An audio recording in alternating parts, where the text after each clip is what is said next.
सास बहू दादी सास की प्रेरणादायक कहानी।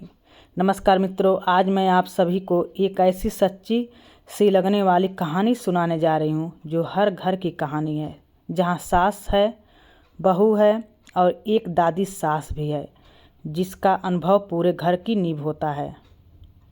यह कहानी केवल एक घर की नहीं बल्कि हर उस परिवार की है जहाँ रिश्ते होते हैं पर उन्हें निभाने का तरीका नहीं आता।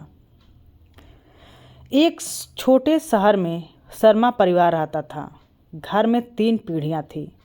दादी सास शारदा देवी, दादी का शारदा देवी नाम था, सास कमला देवी, बहू राधा। शारदा देवी उम्र में बहुत बड़ी थी, अनुभवों का सागर थी, पर अब उनकी आवाज़ घर में कम सुनी जाती थी। कमला देवी घर की मालकिन थी और राधा नई नवेली बहू। राधा बहुत संस्कारी थी, लेकिन सास को लगता है आजकल की बहुएं कुछ नहीं जानती, और बहू को लगता है मैं कुछ भी करूं सास को कभी अच्छा लगता ही नहीं है। दिन प्रतिदिन तकरार बढ़ने लगी, कभी रसोई को लेकर, कभी उठने बैठने को लेकर, कभी बच्चों को लेकर। दादी सास सब देखती थी पर चुप रहती थी। शारदा देवी सोचती थी, जब मैंने बहू बनकर यह घर संभाला था तब मुझ पर भी ऐसे ही शब्द चले थे। उनकी आंखों में बीते दिन तैर जाते थे। अगर मैं अभी बोलूँगी तो शायद कोई सुने नहीं, इसलिए वे इंतज़ार करती थी। एक दिन छोटी सी बात पर बड़ा झगड़ा हो गया। कमला देवी ने गुस्से में कहा, तुम्हें घर चलाना नहीं आता। राधा रोते हुए बोली, मैंने क्या बिगाड़ा है माँ। आंसू बहने लगे। घर में सन्नाटा छा गया। तभी शारदा देवी उठी, लाठी ठोकते हुए बोली, आज मैं बोलूँगी, पूरा घर चुप।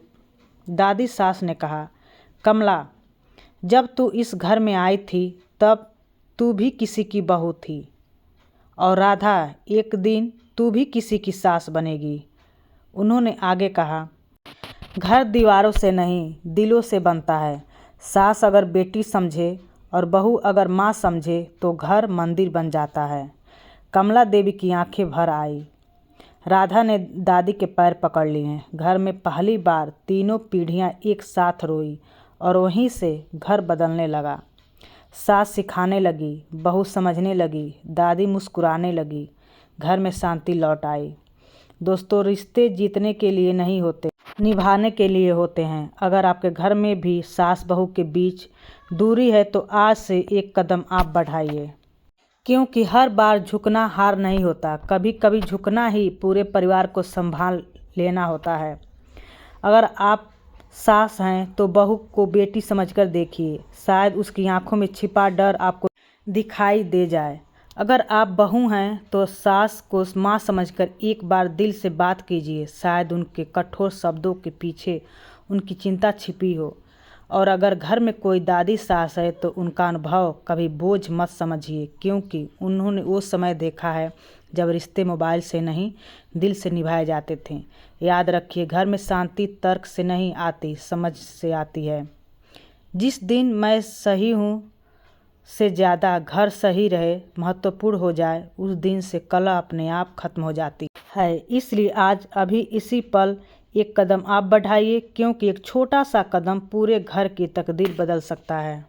कहानी यहीं पे समाप्त होता है। अगर मेरे वीडियो आपको अच्छे लगे हो तो चैनल को सब्सक्राइब कीजिए, वीडियो को लाइक कीजिए और अपनों के साथ शेयर करना न भूलें। आपका प्यार और समर्थन ही मुझे आगे बढ़ने की ताकत देता है। धन्यवाद।